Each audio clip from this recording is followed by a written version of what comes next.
Cerita sejarah, asal-usul Dayak, sejarah dan tradisi masyarakat asli Kalimantan. Masyarakat Dayak adalah penduduk asli Pulau Kalimantan yang sejak dahulu kala hidup berdampingan dengan alam di pedalaman hutan Kalimantan. Kata Dayak sendiri sebenarnya adalah istilah umum yang mencakup berbagai kelompok etnis dengan bahasa, budaya, dan tradisi yang berbeda-beda. Ada lebih dari 200 subsuku Dayak yang tersebar di wilayah Kalimantan, dengan kelompok-kelompok utama seperti Dayak Iban, Dayak Kenyah, Dayak Ngaju, dan Dayak Kayan. Mereka berbagi sejarah panjang dan ikatan kuat dengan lingkungan alamnya yang membentuk identitas mereka sebagai penjaga hutan tropis Kalimantan. Asal-usul dan sejarah. Asal-usul masyarakat Dayak, menurut penelitian arkeologis dan antropologis, dapat ditelusuri ribuan tahun ke belakang.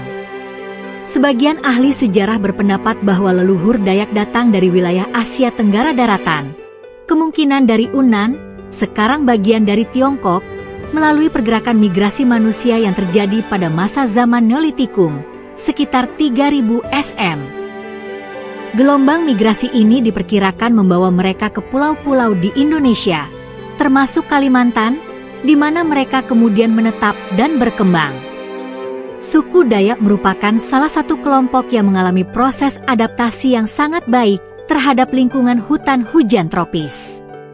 Mereka hidup secara tradisional dengan sistem berladang berpindah atau yang dikenal sebagai ladang gilir balik, di mana mereka menanam padi, ubi, dan sayur-sayuran di lahan yang kemudian dibiarkan pulih kembali setelah beberapa tahun. Selain bertani, masyarakat Dayak juga mengandalkan berburu dan meramu hasil hutan untuk mencukupi kebutuhan hidup mereka. Kepercayaan dan tradisi. Sebelum pengaruh luar masuk, suku Dayak pada umumnya menganut kepercayaan animisme yang disebut kaharingan. Dalam kepercayaan ini, masyarakat Dayak percaya bahwa alam memiliki roh-roh yang harus dihormati, dan mereka juga meyakini adanya roh leluhur yang menjaga kesejahteraan komunitas mereka. Ritual-ritual yang dilakukan dalam kepercayaan kaharingan bertujuan untuk menjaga keseimbangan antara manusia, alam, dan dunia spiritual. Upacara seperti tiwah, yang merupakan ritual pemindahan tulang leluhur ke tempat peristirahatan terakhir, menjadi bagian penting dari kehidupan spiritual Dayak. Salah satu tradisi yang menonjol dari masyarakat Dayak adalah rumah panjang atau helamin. Rumah panjang merupakan tempat tinggal komunal yang dihuni oleh beberapa keluarga dalam satu bangunan besar yang memanjang. Lamin menjadi simbol penting dalam budaya Dayak, menggambarkan solidaritas dan kebersamaan antara anggota komunitas. Di dalam rumah panjang, kehidupan sosial dan adat istiadat suku Dayak berlangsung, termasuk penyelesaian masalah, pertemuan adat, serta acara-acara keagamaan. Selain itu, mandau, senjata khas Dayak yang berbentuk parang, merupakan simbol kehormatan dan keberanian bagi suku Dayak. Senjata ini digunakan tidak hanya untuk berburu dan bertani, tetapi juga dalam tradisi ngayau, praktik perang antar suku yang di masa lalu sering terjadi untuk mempertahankan wilayah dan kehormatan. Pengaruh Islam dan kolonialisme. Seiring berjalannya waktu, masyarakat Dayak mulai berinteraksi dengan dunia luar.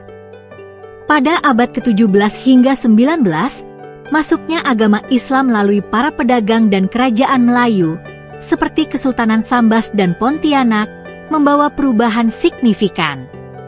Banyak masyarakat Dayak yang mulai menerima pengaruh Islam, terutama di wilayah pesisir, meskipun masyarakat di pedalaman tetap mempertahankan kepercayaan dan adat asli mereka.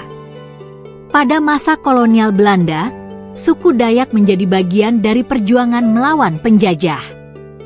Perang Banjar 1859-1905 menjadi salah satu contoh di mana suku Dayak ikut bergabung dalam perlawanan di bawah pimpinan Pangeran Antasari. Selain itu, hubungan antara masyarakat Dayak dengan Belanda cukup kompleks di mana pemerintah kolonial seringkali menggunakan kekuatan militer Dayak dalam upaya melawan pemberontakan suku-suku lainnya. Modernisasi dan tantangan ekologis. Sejak kemerdekaan Indonesia, kehidupan masyarakat Dayak terus mengalami perubahan.